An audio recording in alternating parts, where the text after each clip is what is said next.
The Defence Minister Thandi Modise earlier today was welcoming the restraint by the police in handling last night's hostage drama. Modise was saying that government is committed to engaging with people rather than using force.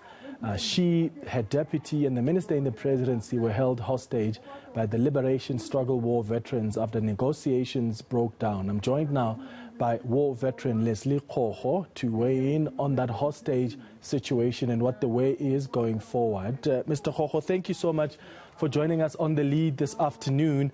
What happened last night? Were the ministers held hostage? I know you were outside the hotel. What do you understand to have transpired?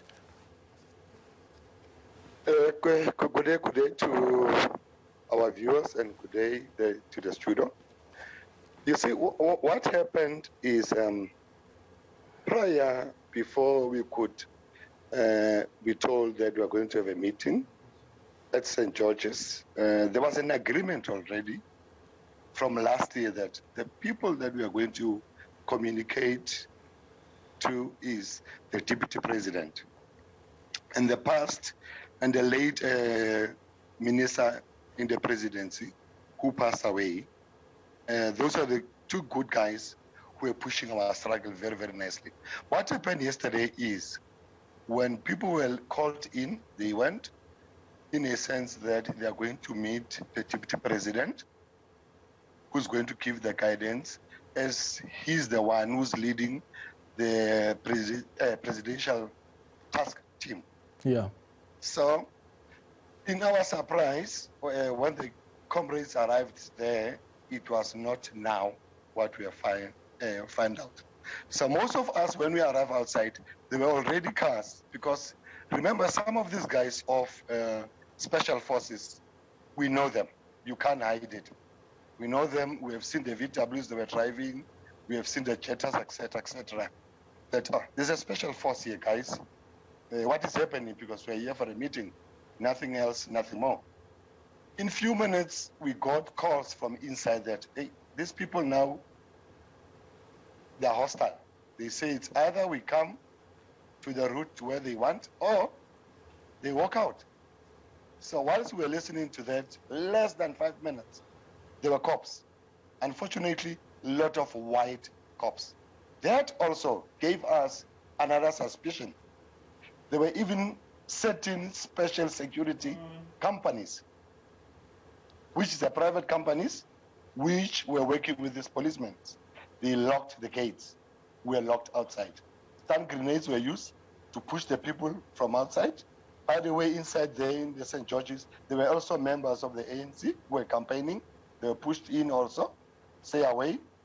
Also, there were members, ordinary citizens, who have booked accommodation there. So there was a lot of havoc. Okay. In the next 10 minutes, we have heard, yes. Yeah. So we have heard that they've refused. And in our surprise, nobody was carrying a firearm. Nobody was carrying a knife. So how to hold people hostages? Who was... Well, if you look at the number of people that were there, the argument could be that, I mean, you had the minister, the deputy and the minister in the presidency against over 50 people. So you don't need to carry a weapon in order to overpower just 3 people when you're over 50. But I want us to discuss where this leaves your concerns and the negotiations. So as the military veterans, where does this leave your negotiations, especially with government? Because the deputy president, yes, is a representative of government, chairs that special task team, but if he deploys other government officials in the form of the minister in the presidency, the defense minister and the deputy, whose responsibility also, part of their mandate in that department is to care for the military veterans, surely those are people you can also negotiate with because they represent government. Definitely so. We agree with that. Now, here's the stake of the issue. Veterans have been neglected for 27 years. 27 years they've been neglected. We've got MK Council, which unfortunately, I have to say this, Minister of Defense and Minister of Police, Pele, he was the member to start MK Council. He was part of it. He started MK Council. with other comrades. We were there in that meeting. Secondly, we've got people who are sitting as, after Kibima Paswe, as MK Council.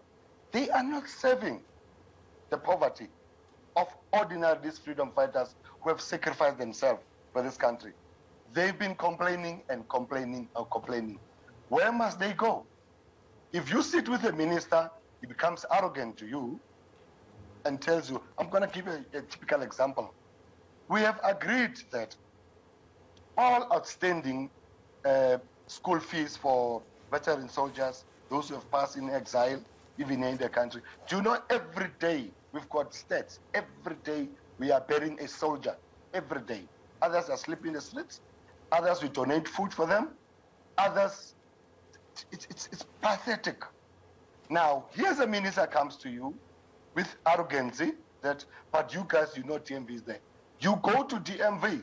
It's not saving us. It's saving the ex-statutory members of PVVC states, who are the people who are fighting us in the previous government. Now, when you go there, this man knows that both of you are fighting each other. Will you save you? No, he won't save you. So, these are the difficulties that we get daily.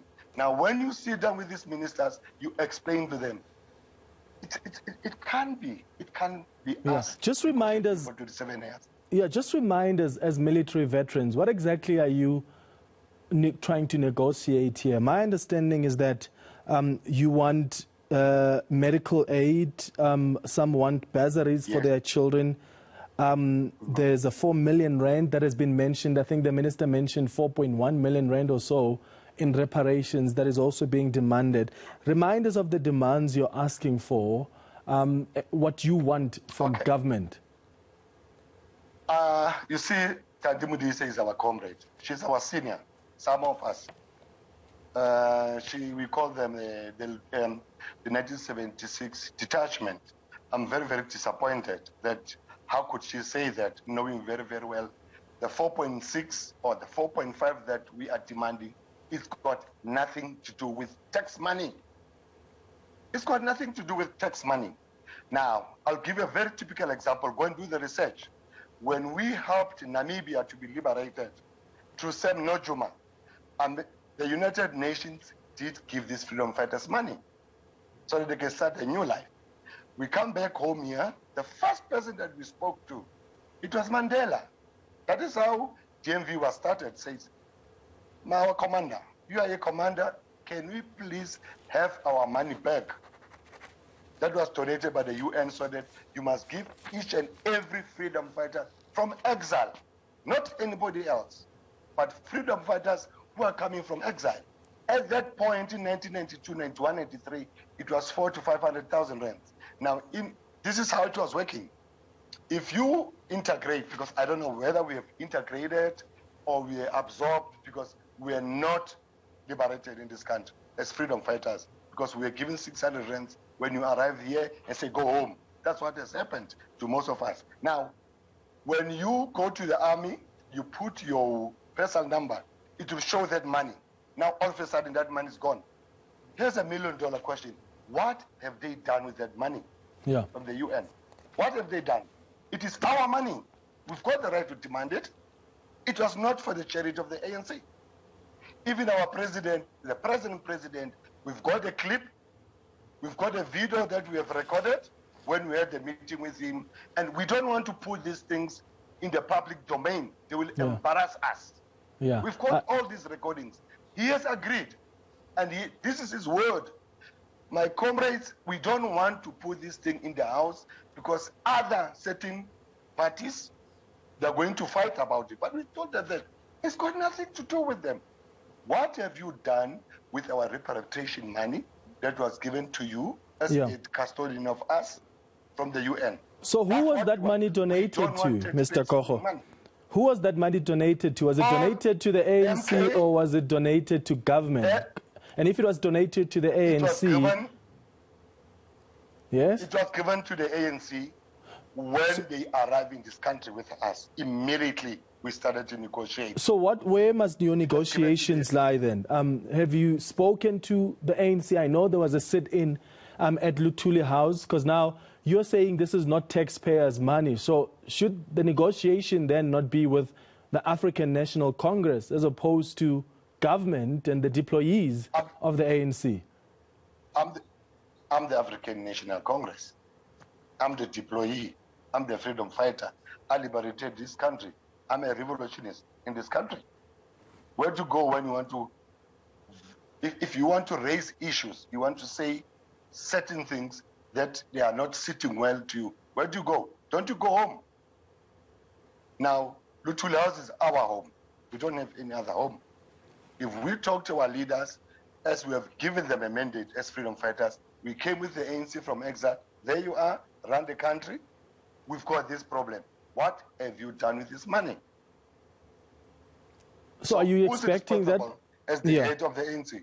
So are you expecting that, because you said earlier that, you're not this money you're asking for is not taxpayers' money, but with the negotiations you have now with members of the executive, is it your expectation that this money must be paid by the state? Or are you expecting the ANC to be the ones that settles the bill? I don't want to put our dirty linen in public. We've been protecting this organization for many, many years. We know exactly what have they done with the money. Where was it invested? Can they kindly come on the table? We close doors. We talk about this issue so that we can come with the remarkable solution. We know exactly where have they invested this money. Let me give you a typical example. South African Mercedes-Benz, if you are a government employee, you are getting 3% discount. Why? What did bring in Mercedes-Benz after sanctions in this country? We know it's Joe Modise and the rest, when they negotiated outside. We don't want to bring our dirty linens from outside into the country. Yes, I hear you, Mr. Kgogo.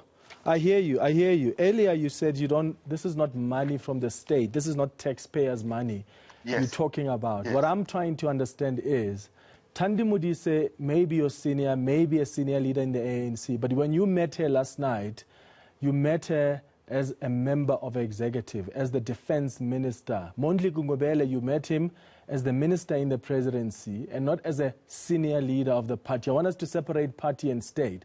If you think that the ANC is the one that has somehow either stolen or misused this money, why are you not having negotiations with the ANC? Why are you not calling on them to go and find that money you say they've misused or stolen or hidden somewhere? Why is the conversation now moving to government? Because that means as a taxpayer, I'm going to pay for that. And from what I'm picking up from you, it's not government that squandered those funds. It's the African National Congress. Thank you. It's good you are raising that point. Who's the president of the ANC? It's the present president, isn't it? We went to Luthuli House to raise that issue, to say, gentlemen, this is the problem that we have. We came back home. Can we start to renegotiate? You see, all these offers of schools, education, etc., and so on, it was never our proposal. It's their proposal as a government for military veterans across us. It was never our negotiations. We won't be where we are if we had our money of repatriation. We won't be where we are. All right, so if I go home and negotiate with the president of the ANC, is there anything wrong in that? Yes, I understand that these are the two state members, which in due respect, we do respect them. My million-dollar question in there, nobody knows what has happened inside. And people who are involved in that mess inside, they're not here. They're inside the prison. All right, Lesley Kgogo, so why thank should you. We debate on it? Yeah, thank you for making time. Lesley Kgogo is the ANC's military veterans, part of the ANC Military Veterans Association.